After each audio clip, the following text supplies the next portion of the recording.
en 1548 y 1617, y hay una playa de un conjunto de personajes que son fundamentales en la época, que lo anteceden y lo suceden y que muestran el entorno humano. Uno es Montaigne, Michel de Montaigne, nace en 1533. Michel de Montaigne. Otro es Sánchez, un escéptico que nace en 1550. Todos están ahí en torno al Concilio de Trento, que es del 1543 al 63. En la parte pictórica están Miguel Ángel, Tintoretto, Tiziano. En la parte mística está Juan de la Cruz, literaria, Torcuato Tasso, el ascenso de Felipe II al trono de España, el comienzo de la reforma en Inglaterra, etcétera, etcétera. Después viene la cuestión de la Armada Invencible, la Guerra de los 30 años, de 1618 al 48, que señalan histórico y políticamente los nuevos tiempos. El Greco, el pintor El Greco, ha muerto en 1614.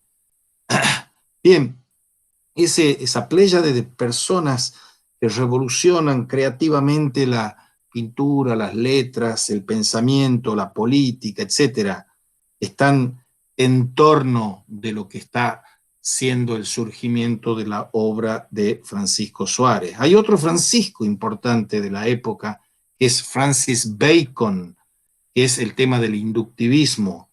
Y unos años después, una línea propiciada por los magos, cuenta entre los representantes también egregios a Giordano Bruno, a Tomás Campanella. Y ahora bien, después de estos pensadores y del citado Bacon, nace otro pensador de corte netamente diferente de estos y que va a marcar profundamente el devenir de la filosofía posterior. Y eso es Francisco Suárez, el llamado doctor eximio. Y esta figura, de efecto, cuya vida, marcada por los avatares correspondientes al cambio de cátedra de quien nunca fue otra cosa que un profesor, un estudioso, un jesuita. Este profesor estudioso jesuita es un teólogo de primer nivel y es un filósofo de primer nivel. Y tiene que ser encuadrada en ese marco general proporcionado por la Reforma Católica que veníamos viendo, por Trento, y la necesidad sentida en ese mundo católico de conseguir una más sólida fundamentación posible para las posiciones escolásticas. Es en este contexto en el que hay que entender la tarea, y especialmente como teólogo, una faceta suareciana en la que se inscriben sus comentarios a la Suma de Santo Tomás de Aquino, el de Deo Uno et Trino, el de Angelis, el de Anima, que es una obra póstuma publicada en 1621, el de las obras de los 6 días, el del último fin y hacia la beatitud, el de la gracia. Pero vamos al núcleo central filosófico, que es una obra colosal, titánica. Se llama Disputationes Metaphysicae, Disputaciones Metafísicas. Allí, con esa obra, Suárez se propone otorgar en efecto una base filosófica, sistemática y completa para la construcción del edificio teológico. Este es el primer tratado sistemático de metafísico. El género tratado sistemático va a adquirir su consumación en el siglo XIX, con la enciclopedia de las ciencias filosóficas en compendio de Hegel y el sistema de Hegel, el tratado sistemático mayor que existe en la historia de filosofía. El que lo ha creado es el señor Francisco Suárez, desde una prolongación que es a la vez continuación y ruptura respecto del protosistema de la ontología que hay en Tomás de Aquino. Entonces, estas disputaciones metafísicas son esa base filosófica sistemática de un tratado para prepararse hacia la teología. Ahora, lo esencial de lo que se había producido antes de Suárez en el ámbito de las grandes reflexiones medievales es innovado aquí. Esa innovación es darle una forma que por vez primera en la historia, para mucho tiempo, se va a apartar de la forma escolástica tradicional del comentario. Santo Tomás está lleno, es el autor de montones de comentarios, el comentario al de ánima, los comentarios a la metafísica, etc. Lo primero que marca una senda aquí en el tratado metafísico de Suárez es, como se sabe, que va a poder saber distinguir de esa forma escolástica del comentario y va a poder ordenar en un tratado. Y esto, ordenar en un tratado, acuérdense de la fama que tiene con toda razón el revolucionario Tractatus Logico Philosophicus de Wittgenstein. Por primera vez hay una disposición ordenada de un tratado. Marca una senda que va a seguir buena parte de la modernidad y que quizás haya tenido su último destello en la primera mitad del siglo XX. Los últimos tratados. El último tratado sistemático, y no es un tratado sistemático propiamente tal, sería 1927, Ser y Tiempo de Heidegger, que tiene la forma y disposición del tratado, y el tratado que tiene en el comienzo del siglo XX, antes del Ser y Tiempo, en 1916, 1917, y termina en 1921, unos cuantos años, la tesis doctoral, el Tractatus de Wittgenstein. O sea, la modernidad se entendía a sí misma inscripta en un género literario que es el tratado filosófico, creado por Suárez. Mucho mejor y más completo que todo esto que les he mencionado. Salvo que el de Hegel, que puede competir con el de Suárez en ese sentido, y está procediendo del de Suárez. Ahora, lo segundo que hay que afirmar aquí, en este contexto de las disputaciones metafísicas del tratado suareciano, es la prevalencia que viene alcanzando la orden fundada por Ignacio de Loyola, la Compañía de Jesús, en el campo que permite dar a conocer a no pocos de los fundadores de la modernidad los lineamientos básicos y el arsenal conceptual de la tradición contra la que se aprestaban a combatir. A ver, pongámoslo en ejemplos más locales. La filosofía en la Argentina y la filosofía latinoamericana se presenta, como vienen enseñando en las cátedras de filosofía latinoamericana y argentina aquí, a pesar de que tienen noticia de que existió un señor como Suárez, siguen enseñando como si la filosofía en la Argentina en general y en Tucumán en particular hubiera nacido de un repollo, porque saltan de la antigüedad y del helenismo a Descartes y se olvidan toda la medievalidad y por supuesto se olvidan toda la escolástica. Y no existe en Latinoamérica sin los 3 siglos de esa concepción escolástica en general y suareciana en particular. Pongamos por caso la Universidad de Córdoba, que a Córdoba le dicen la docta por su universidad, y esa docta era suareciana, jesuita y suareciana, y tenían astrónomos, biólogos, filósofos, teólogos, lógicos, que eran suarecianos.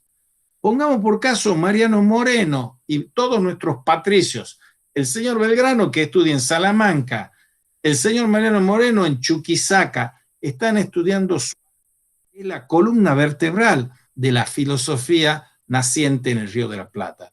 Vendrán la generación de estos normalizadores de la filosofía, que son los Francisco Romero, los Pucharelli, todos ellos, a decirnos que la filosofía nace en la modernidad y no nace en la escolástica. Bien, el padre Furlong, Guillermo Furlong, que también tiene un libro sobre Suárez extraordinario que mencionaremos junto con los de Quiles, y él habla del nacimiento de la filosofía en el Río de la Plata por esta influencia de los jesuitas en general y de Suárez en particular. Entonces, estamos en este núcleo metafísico que son las disputaciones, que sistematizan muchas opiniones antiguas y van a desembocar después como Wirkungsgeschichte, como historia de los efectos que dice la hermenéutica, en la modernidad de el alemán Christian Wolff.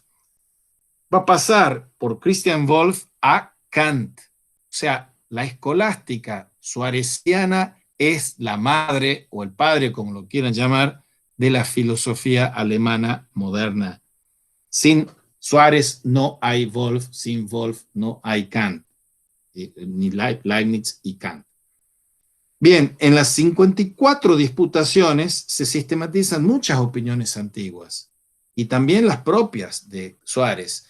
Y es el de un vastísimo arco conceptual que parte de la naturaleza de la ciencia primera, la protefilosofía, la filosofía primera es a la que se le va a dar el nombre posterior de metafísica por Andrónico de Rodas.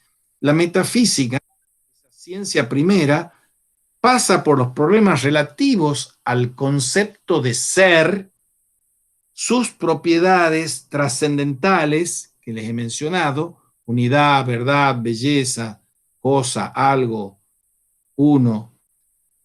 Pasa por los primeros principios o causas, causa material, formal, eficiente, final y ejemplar, y pasa por gran división, gran creación, de toda la filosofía moderna afincada en el señor Suárez sistemáticamente, la división de finito e infinito. Finito e infinito, que acompaña a la escolástica y aristotélica de sustancia y accidente, llegando hasta los problemas de los entes de razón. Entes de razón a distinción de los entes físicos. De ahí procede la informática, la matemática, la logística, los entes de razón. Pero el núcleo metafísico suareciano no son los entes de razón, como en una distorsión del suarecianismo harán la matesis universalis de ese influido por la escolástica que se llama Descartes. Descartes y todos los demás, Spinoza, que ponen, para poner la distinción que es aristotélica, que retoma Santo Tomás, hay 3 grados de abstracción. El primer grado de abstracción es la física, el segundo es la matemática y el tercero es la filosofía primera o metafísica. ¿Qué pasa? Depende de dónde yo pongo el pie como principio, ese va a ser el destino de mi metafísica. Si yo lo pongo al pie en la física, entonces en lo que rige todo es el ente móvil. Si lo pongo en la matemática, lo que rige todo es el ente numérico y las formas geométricas. Y si lo pongo en la metafísica, es el ente en cuanto ente. Todas las distorsiones de la filosofía moderna proceden de esas indistinciones de esos 3 grados de abstracción. Bien, volvamos entonces a lo que nos está diciendo aquí Suárez. En concreto, el objeto de la metafísica para Suárez, como ciencia correspondiente al tercer grado de abstracción de la materia, es la scientia quae ens in quantum ens, la ciencia del ente en tanto que ente, en cuanto es abstraída de la materia según la contemplación del ser, del acto de ser. Esa es la definición de él. El ser en cuanto de ser. Ese es, y no otro. No es el ente en cuanto número, el objeto de la metafísica. Ahora, hay que decir, por lo tanto, el ente en cuanto ente es el objeto real adecuado a esta ciencia. Esa es la definición de Suárez. Dicendum est ergo ens in quantum ens reale esse objectum adequatum huius scientiae. O sea, el objeto de la metafísica es el ser real, no el ente de razón ni el ser ideal. Y toda la física de Newton, Toda la física de Galileo son una distorsión de eso, porque dicen el libro de la naturaleza está escrito en caracteres matemáticos. Y de eso llega a la física de Newton, y de ahí a la de Einstein, y de ahí a la física cuántica. Todos ellos están pivotando en torno de esa idealidad numérica, que sería el sustrato de todo. Y acá es el ens reale, el ser real. El ente razón es importantísimo, es el segundo grado de abstracción, pero es el segundo, no es el más elevado. Entonces, el ente en cuanto ente, abstraído de la materia según su ser, el ente en cuanto ente es el objeto adecuado de la ciencia metafísica. En efecto, ente, es el participio presente del verbo ser, y por eso puede tomarse en dos sentidos la palabra ens o ente. El sentido primero en el que se puede tomar significa la posibilidad de existir. En el segundo caso expresa lo que existe en acto. Una cosa es la posibilidad de existir y otra cosa es la existencia en acto. Por eso yo puedo decir ens reale es la existencia en acto. Ens, el ente numérico, el ens rationis, es la posibilidad de existir. Y veamos un poquito más en detalle y en forma un poquito más coloquial. Como decía el idealista Kant y crítico Kant, yo no aumento mi riqueza aumentándole ceros a una anotación en el papel de los 100 táleros que tengo. No es lo mismo 100 táleros reales que 100 táleros o dólares o euros o pesos reales que posibles. No es lo mismo el ente ideal que el ente real. Esa distinción es capital. La metafísica es de lo real, no de lo ideal, aunque lo ideal está subsumido, subordinado a lo real. Por eso, lo que está diciendo aquí, hay que distinguir esos dos conceptos, la posibilidad de ser y el hecho de ser, el acto de ser, en cuanto al ens. Significa esas dos cosas. De ese ser, hemos hablado ahora del ente, de ese ser, por lo demás, el concepto formal adecuado es uno. Si yo hablo de los seres, o dicho burdamente, de las cosas, todas las cosas son uno. Indivisum in se et diviso a valio. Individida en sí misma y dividida respecto a lo demás. El unum es un trascendental del ser. Todas las cosas que son, en tanto que son una. Son verdaderas, son bellas, etc. Son una. Y eso está acentuando el buen señor Suárez aquí. Todo lo que es uno. No estamos hablando del uno de Dios, simple y absoluto y trascendente. Hablamos de la unicidad irrefragable, indiscernible, inexorable, ineluctable de las cosas, de los entes que existen. Existen como unos. Por eso, todo como concepto formal, porque hay una cuestión material y otra cuestión formal. Como concepto formal es uno, diferente de cualquier otra cosa. Por eso, individido en sí mismo y dividido respecto a los demás. Esa unidad del concepto de ente vale tanto para el concepto formal del mismo ente, esto es, para el acto mismo de pensarlo, cuanto para el concepto objetivo. Concepto formal para pensarlo y concepto objetivo. Introducen esa palabrita de importante trascendencia. El concepto objetivo, esto es, para lo pensado en aquel concepto. Una distinción, esta, la del concepto formal y concepto objetivo, que va a recoger el señor Renato Descartes. Concepto formal, concepto objetivo, hallazgo de trascendencia inmensa de Suárez. Distinguir el concepto con el cual pensamos algo y el concepto objetivo, formal y objetivo. A través de este concepto pasaría, como se sabe, al resto de la modernidad. Pero no se crea, sin embargo, que Suárez opta a la manera de Duns Scoto, que está antes de Suárez, por la univocidad del ser.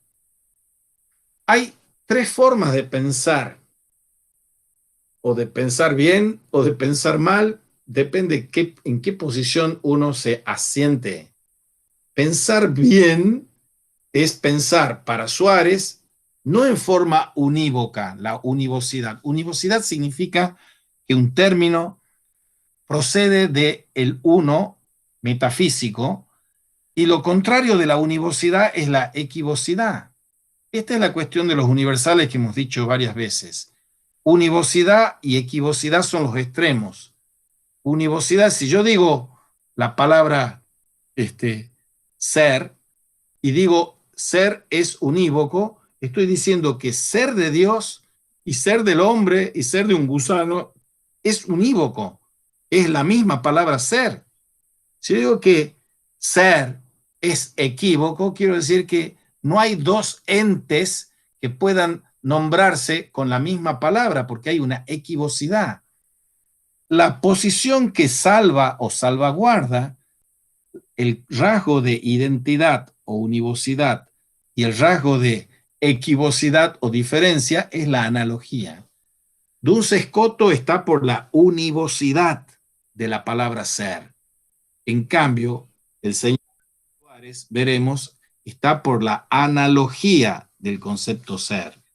Ahora, si yo sigo la línea univocista como la línea escotista, el concepto de ser es común a Dios y a las criaturas.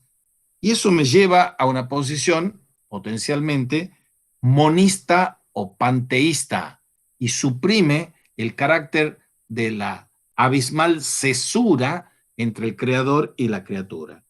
Para salvaguardar esa cesura entre el creador y la criatura, podemos hablar del ente y podemos hablar del ser en términos no unívocos, obviamente tampoco equívocos, sino análogos. Suárez se decanta por la analogía, como lo había hecho también Santo Tomás, pero más en concreto, porque la analogía también se dice de muchas maneras, por una analogía que no sea de simple proporcionalidad, como la que defendía el cardenal Cayetano y que otros llaman de proporción, sino la analogía, según Suárez, tiene que ser de atribución intrínseca, que otros llaman de proporción. Dos tipos de analogía, de proporción o de proporcionalidad, la de Cayetano, o de atribución intrínseca, en el caso de Suárez. Por supuesto, les estoy condensando historias de la metafísica, de la lógica, del lenguaje, que son mucho más complejos que esto que yo les puedo decir ahora, pero espero que quede lo suficientemente claro dónde están los puntos de quiebre y de inflexión y de creatividad del señor Suárez. En concreto, una analogía de atribución intrínseca no es la simple de proporcionalidad, defendida por Cayetano y que otros llaman de proporción. La atribución intrínseca es el mecanismo conceptual que tiene la virtud ontológica de mantener la unidad en el ámbito total de lo que es, poniendo la dependencia ontológica en el haber mismo de las criaturas. A ver si lo puedo decir un poco más claro este manual. Si yo digo, por ejemplo, que 2 es a 4 lo que 4 es a 8, estoy diciendo una analogía de proporcionalidad. Comparo un dividendo con la 2, 4, la proporción, y 4, 8, matemática, proporcionalidad. Si yo digo electricidad, o digo lámpara eléctrica, o digo corriente eléctrica, el analogado principal en la atribución es la electricidad, y los analogados secundarios son aparato, lámpara, etc. Las metáforas son analogías de atribución. Si yo digo Aquiles, el de los pies ligeros, o digo el prado que ríe, todo lo que usan los poetas son metáforas. Y como decía el buen Borges, todo el lenguaje se reduce a 5 o 6 metáforas. Las metáforas son analogías de atribución. Pero lo que está diciendo aquí, además del señor Suárez, es una analogía de atribución intrínseca. Y eso significa, en concreto, que se mantiene la unidad en el ámbito total de lo que es, poniendo la dependencia ontológica en el haber mismo de las criaturas. O sea, mi ser concreto, humano, con nombre y apellido, forma parte, como una analogía de atribución intrínseca, del ser de los hombres. Mi humanidad es mi esencia. Mi existencialidad es la actualización y realización de mi esencia. Cada uno de nosotros, en cada momento de nuestra vida, está actualizando su esencia. Todos nacemos con una esencia que es la posibilidad interna, id est interna possibilitas. Mi esencia humana quiere decir que yo puedo actualizarme de infinitas maneras, pero no me puedo actualizar fuera de la esencia. Yo no puedo llegar a ser una flauta, un violín, una piedra o una planta, porque la naturaleza de planta, violín, hombre o planta es nuestra esencia. Pero nosotros somos una conjunción intrincada, creativa, innovadora permanentemente de esencia y existencia. Entonces, la esencia es la id est interna possibilitas, es la posibilidad interna de ser. Y la existencia es la actualización. La analogía intrínseca, de atribución intrínseca, es cómo cada sí mismo, va actualizando de forma absolutamente singular quién es él en su singularidad. Eso es lo que me hace a mí un analogado de atribución intrínseca respecto del ser. Porque todos estamos llamados a Dios, todos estamos llamados a divinizarnos, a unirnos con Dios, a gozar en Dios. Pero esa unión, ese gozo en Dios, no se puede hacer al margen de esa existencia concreta que yo estoy puliendo día a día, instante a instante con mi vida. Bien, ahí espero que quede un poquito más claro uno de esos núcleos en donde estamos viendo estos conceptos clave de esencia, existencia, forma, materia, sustancia, accidente. Vamos ahora a las pasiones del ser. Hay varias pasiones del ser, 3 pasiones. Pasiones propias, atributos, son las propiedades trascendentales. Y esos atributos, pasiones trascendentales, determinan formalmente al ser, pero no le añaden nada al ser. No le añaden nada realmente distinto a él. La unidad de que todos somos y en tanto que somos buenos, somos verdaderos, somos bellos, somos uno. Esas son propiedades trascendentales. Si uno tuviese que ordenar los conceptos metafísicos para que quedara más claro lo que está haciendo maravillosamente este buen señor, tenemos que el ser, que no es un concepto, el ser es aquello que, cuanto un concepto más denota, menos connota, y cuando un concepto más connota, menos denota. Esa ley lógica, dicha en un castellano más llano, significa cuando un concepto es más extenso, es menos intenso. La extensión de ser es universal, porque ser se predica de todo, pero el significado de ser es vacío. Entonces tenemos 2 extremos, y en medio de esos 2 extremos discurre toda la lógica y toda la filosofía. El extremo superior es el ser, porque todo aquello que nosotros podemos predicar se predica como la diferencia o la constitución de un género y una diferencia específica. Y entonces digo, encima del ser no hay un género, entonces no se puede definir al ser. Y abajo, por abajo de las especies están los individuos. Abajo de la especie, abajo del individuo no hay especie. Entonces, ni el ser ni el individuo se pueden definir. Cuanto más denota, menos connota, y cuanto más connota, menos denota. La mayor denotación o significación o acumulación de significaciones es el individuo, pero tiene una extensión nula. Y la mayor denotación, la mayor extensión es el ser, pero tiene un significado nulo, visto desde la lógica.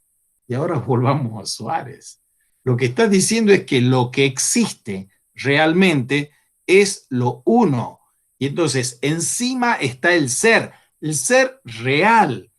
Como predicamentos de ese ser están los trascendentales. Abajo de los predicamentos están los conceptos o categorías.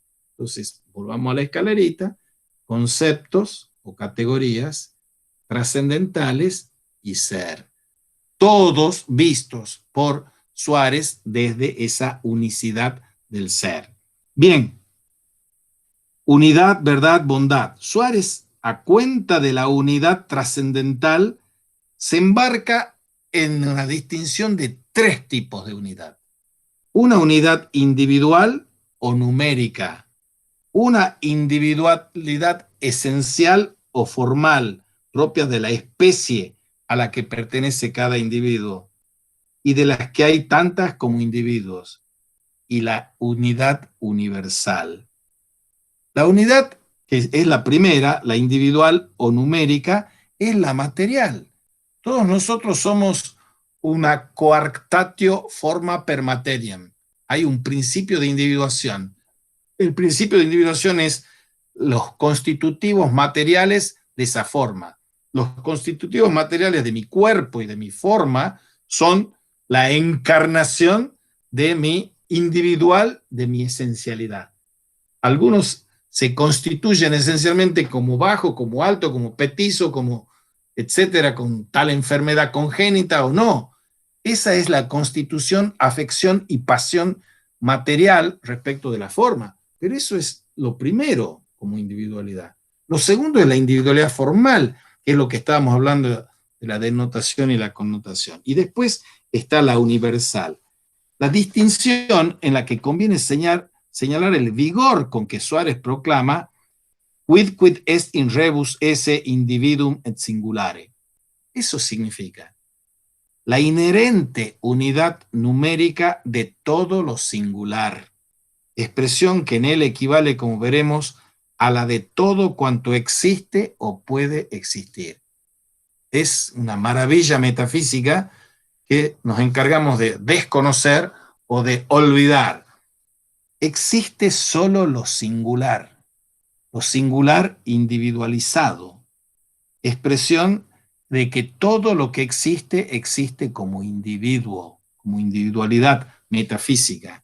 Y el ser, por lo demás, tiene también principios del ser.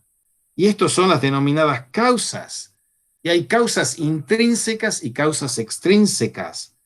Y donde trata primero de la causa material y a renglón seguido de la formal. Y ese tratamiento es, en las disputaciones metafísicas, supone un pequeño tratado de filosofía natural escolástica. Pasa luego a las causas extrínsecas. Causas extrínsecas son la causa eficiente y la causa final. Si yo estoy sentado en una silla, la silla esta es de madera, causa material extrínseca, y tiene una forma que no es una figura, la forma es la quid, la quiditas, la esencia. Entonces la forma, el ilemorfismo, es forma y materia perteneciente a todos los entes, causas intrínsecas. Y las extrínsecas es, ¿quién ha hecho esta silla? El carpintero, supongamos. ¿Y para qué la ha hecho? Para que yo me siente. Causas intrínsecas y causas extrínsecas.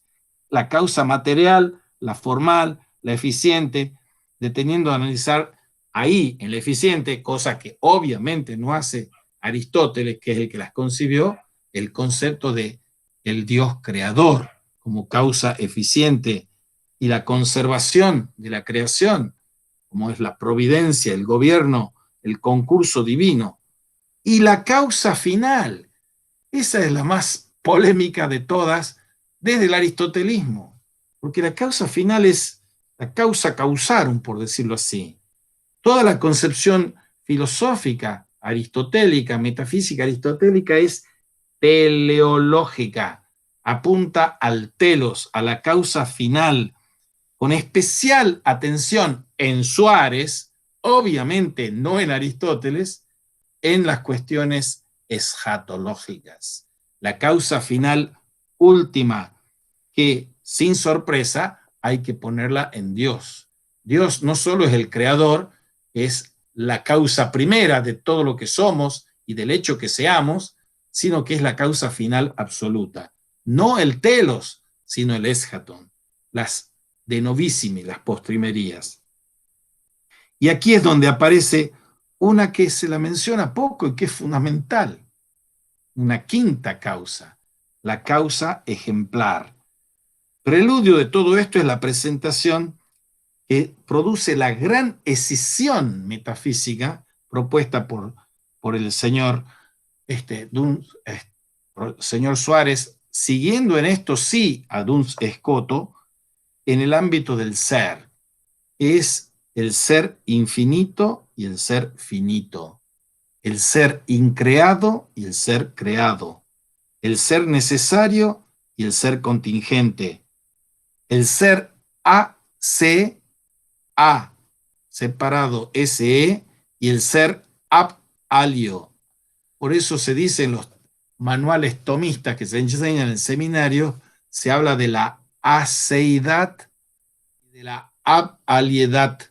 AC es el ser que es en sí y por sí. Y abalio es el ser que es por otro. Es tan importante esta distinción de AC y abalio que eso recorre el espinel de toda la historia de la filosofía, la ciencia y la metafísica moderna. La cuestión del infinito tiene un giro radical ya en el judeocristianismo que está irrumpiendo para distinguirse de que el infinito es negativo para un griego, porque es lo no finito, lo perfecto es lo finito, lo cósmico para un griego. El apeiron, lo indeterminado, es lo caótico.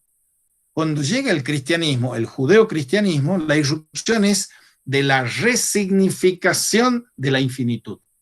La infinitud pasa a ser eminentemente positiva con el cristianismo.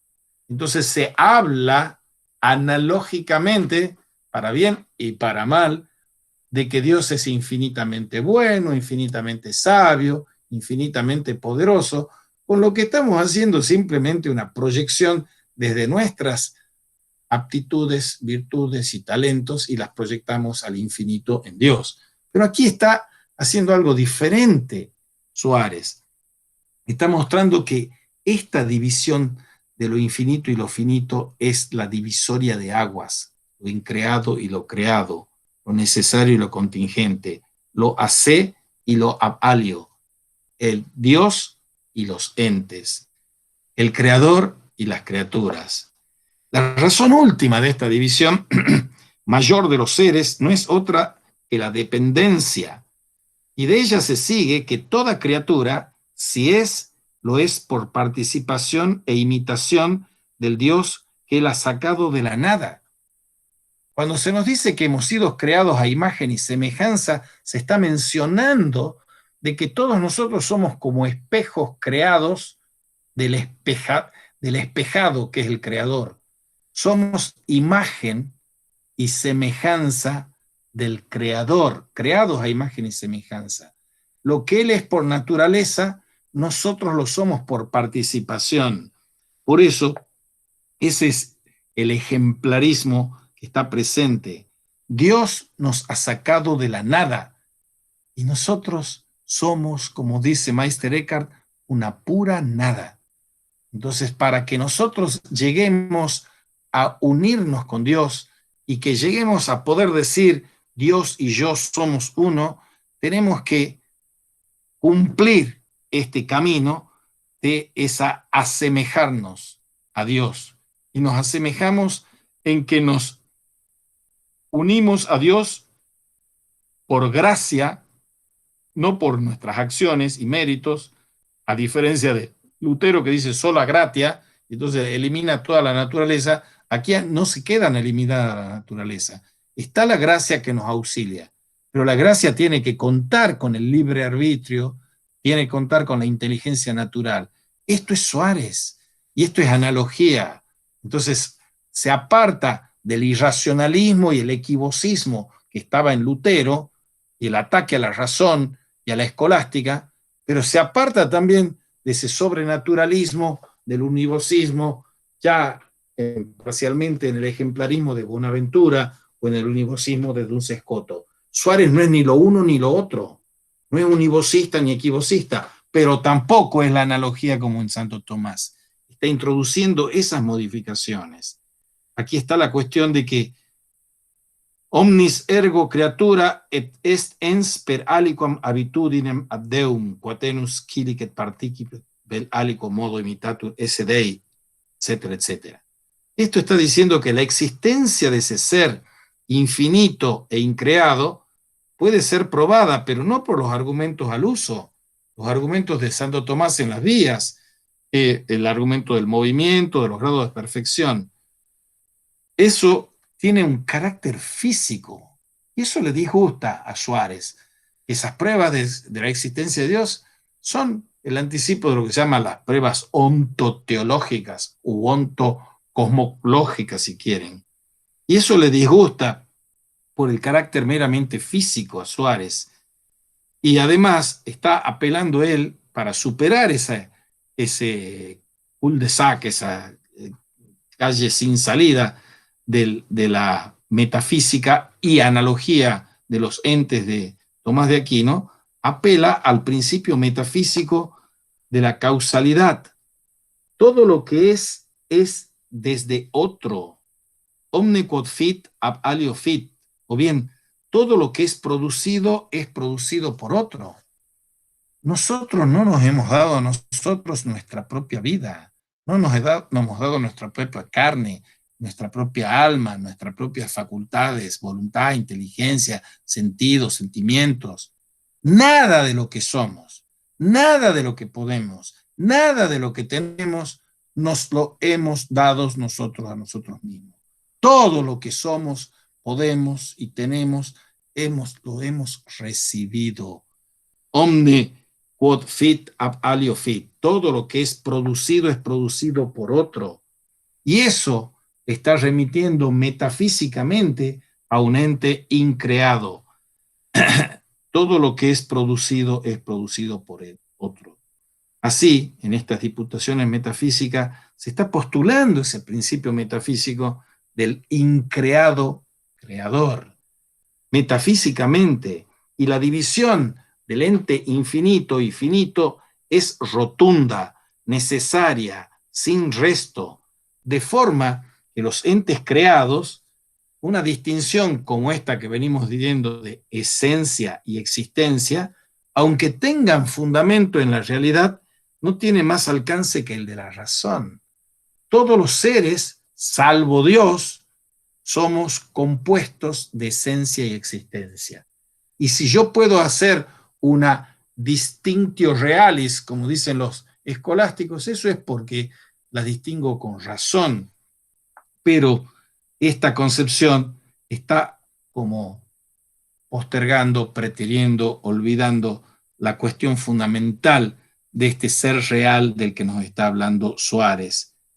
Por eso, existir es para Suárez ser en acto. Pero el ser en acto, advierte Suárez, se distingue del ser en potencia como el ser se distingue del no ser. Antes de ser criatura, antes de ser creada, la criatura es nada. Es nada. Somos pura nada, dice el buen maestro Eckhart. O sea, yo no puedo ponerme como ha hecho ese monumental tratado metafísico del ateo Sartre, hablar del ser y la nada. Hablar de la nada, como habla Sartre o como habla Heidegger, es estar tomando una posición que no acepta la distinción que está planteando Suárez. Porque yo puedo decir de la nada un montón de cosas, qué paradoja.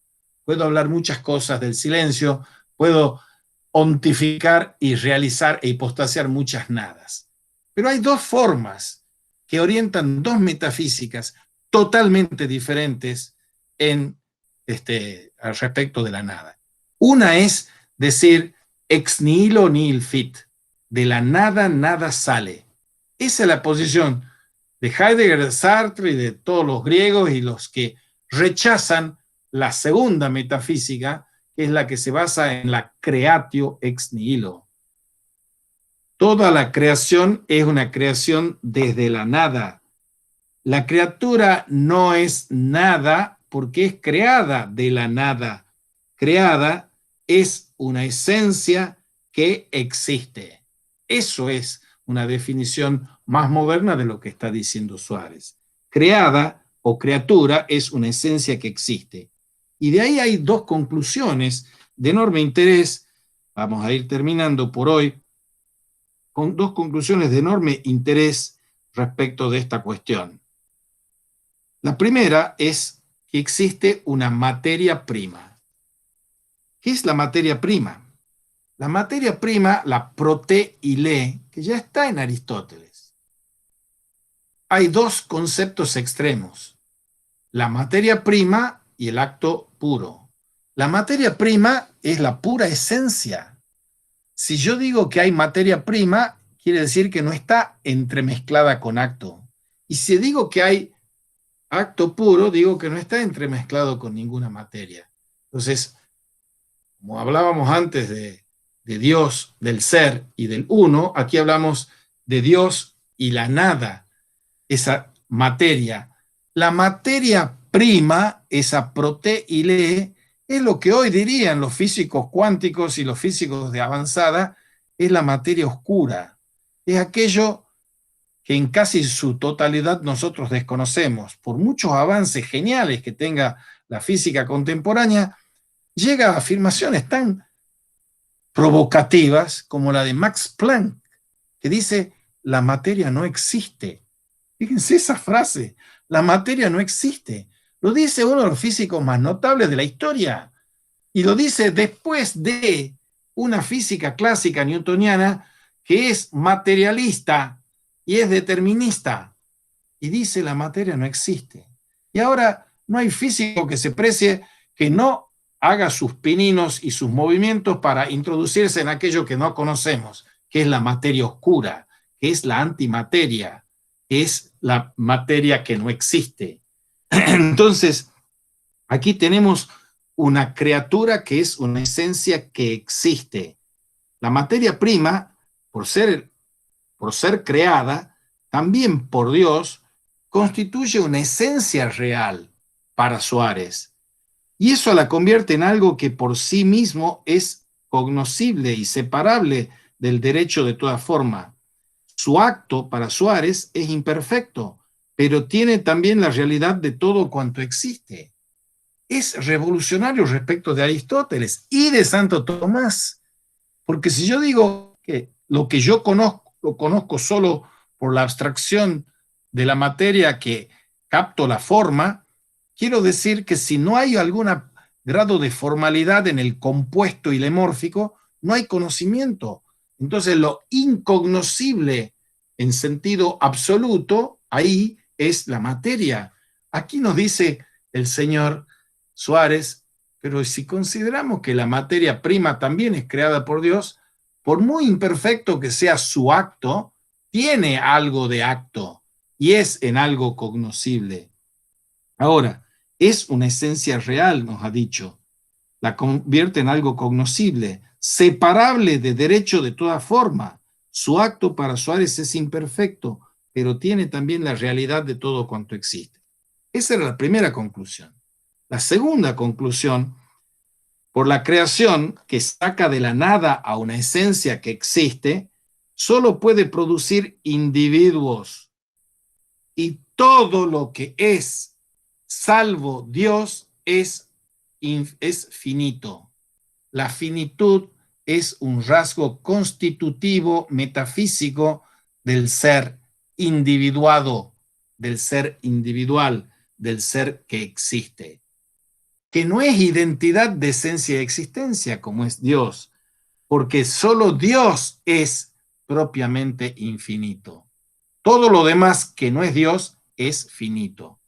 Ser finito y ser eterno es el gran libro metafísico de Einstein para refutar la finitud angustiada y existencialista de Heidegger. Todo lo que es salvo Dios es finito. Como tal, es limitado, intrínseca y extrínsecamente limitado. Y todo lo que existe o puede existir, se advierte aquí, es en Suárez individual, diciendo que todas las cosas que son actuales, entes, en tanto que existen, hablando, necesidad de apelar a un principio de individuación. Es uno de los temas que se viene tratando siempre en la metafísica.